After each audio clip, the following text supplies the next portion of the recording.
Why gossip is boring. I hate gossip. I find it boring and destructive. Yet so much in the media, in publications, and on the web is based on gossip. A lot of people have become so heavily conditioned to it that they fail to recognize it as gossip. They regard it as news, information for public consumption. I met an older friend that I had not seen for some time. She proceeded to tell me all the news about people I knew and people that I had never heard of. None of it was harmful on its own, but it was infinitely boring and awkward. I honestly felt I was wasting my time and hers for no obvious reason.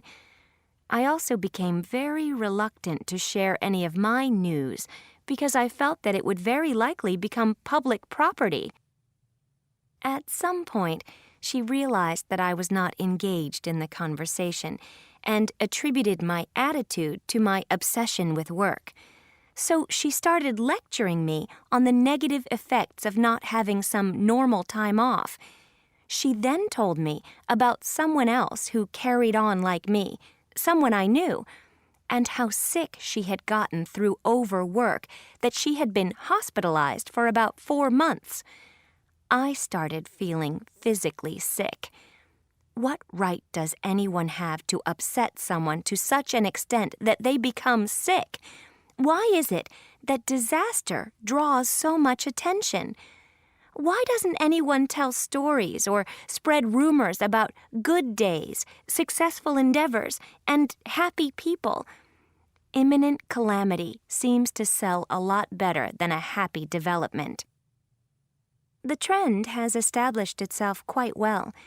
Most news items are about threats, criminal behavior, destruction, bankruptcy, war, etc. The more dismal the news is, the larger the audience, the higher the ratings, and the more successful the program is. Mind your own business is considered rude and aggressive. If you dare utter these words, you are summarily dismissed as selfish, insensitive, and ungrateful. Somehow, making others' business your own has become the norm rather than the exception. But I would still say it and take the risk in order to preserve some peace of mind and do my duty in a small way, reminding those who care to be reminded that we all have a right to privacy without being considered peculiar.